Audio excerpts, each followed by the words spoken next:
अच्छा सर, अभी जो आप देख रहे हैं कि दिल्ली में डिमोलिशन ड्राइव चल रही है एनक्रोचमेंट के नाम पर।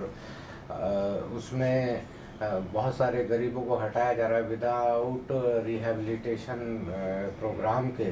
तो इसको आप किस तरीके से देख रहे हैं, अगर हम इसमें अगर लीगल पर्सपेक्टिव से देखें? मैं भी सरप्राइज हूँ कि जिस तरीके से हाई कोर्ट से ये ऑर्डर लिया गया है, ये लगता है ऑर्डर पढ़ने पे भी पता चलता है इस तरीके से एक तरीके से मिसलीडिंग है इसके अंदर, मिस रिप्रेजेंट करके कोर्ट को हो सकता है इसके अंदर इनकरेक्ट फैक्ट भी कोर्ट के सामने रखे गए हों।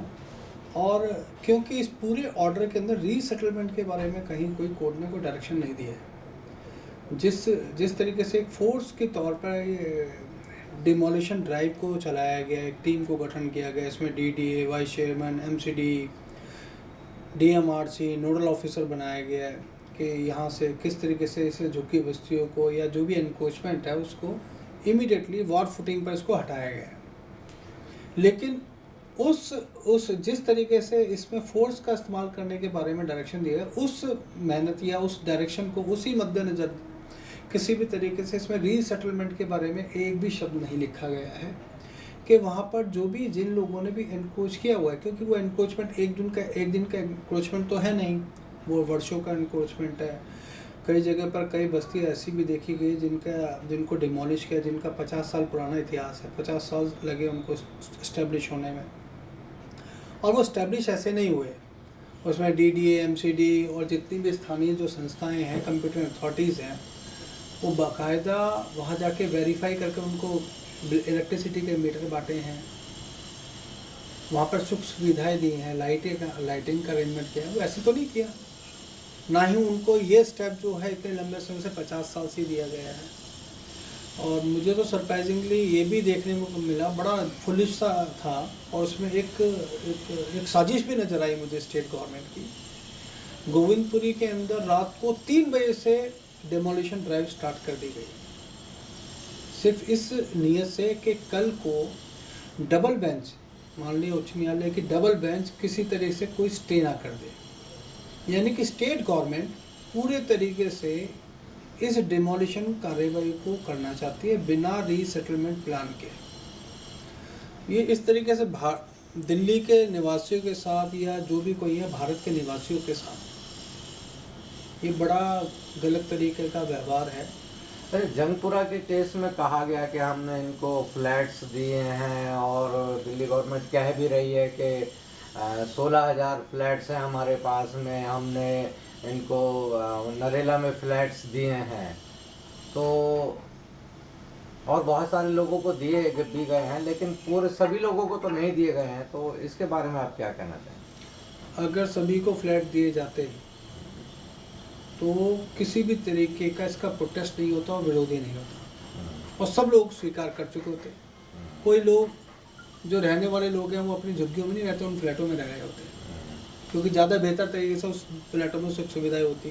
वो क्यों यहाँ रहना चाहेंगे? क्यों अपने छोटे छोटे बच्चों को उन गंदी बस्तियों में रखना चाहेंगे अगर फ्लैट दे दिए गए होते तो?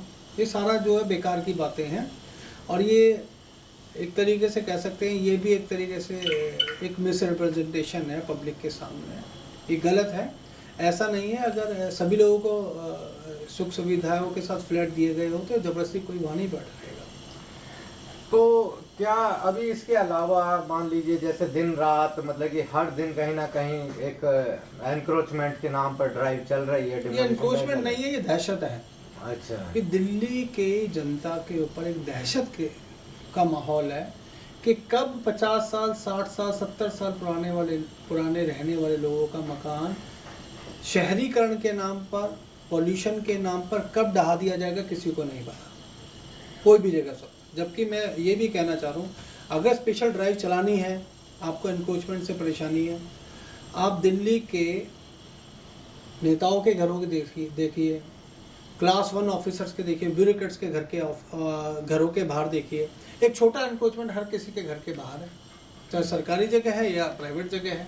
हर किसी ने किसी अपना मकान ऊपर बढ़ा रखा है, आगे बना रखा है, या फिर एक छोटा छोटा अरेंजमेंट कुछ हम कुछ कर रखा है। वो एनक्रोचमेंट तो सब कुछ है। ये इसको इस तरीके से भी कह सकते हैं, उनकी अपनी रिक्वायरमेंट है। इसे एनक्रोचमेंट आप कहेंगे तो इसके लिए एक अच्छा सेटलमेंट प्लान लेकर आना चाहिए था, ना कि उनको जो है एकदम उनका घर ढहा देना चाहिए। तो बिल्कुल गलत तरीके से गैर मानवीय जो है ये एक तरीके से ये व्यवहार है।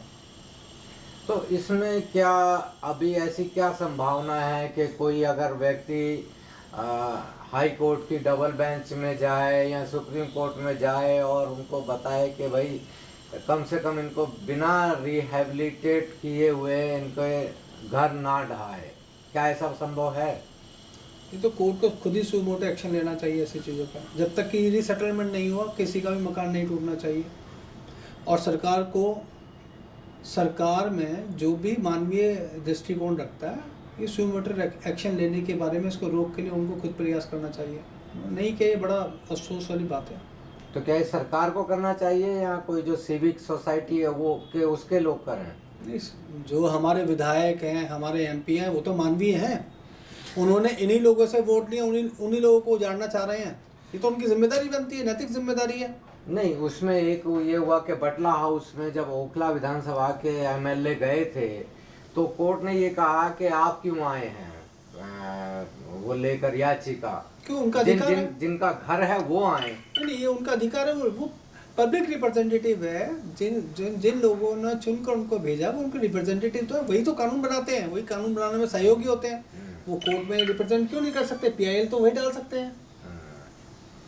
तो वो सरकारी नहीं थी ना, सरकारी उनकी याचिका नहीं थी, वो इंडिविजुअल और एक पर्टिकुलर खास वहीं बटला हाउस के लोगों पर थी।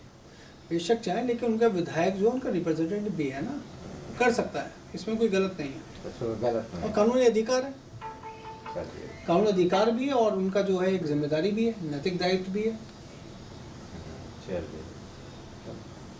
चलिए बहुत बहुत शुक्रिया Harshit, thank you very much. Thank you.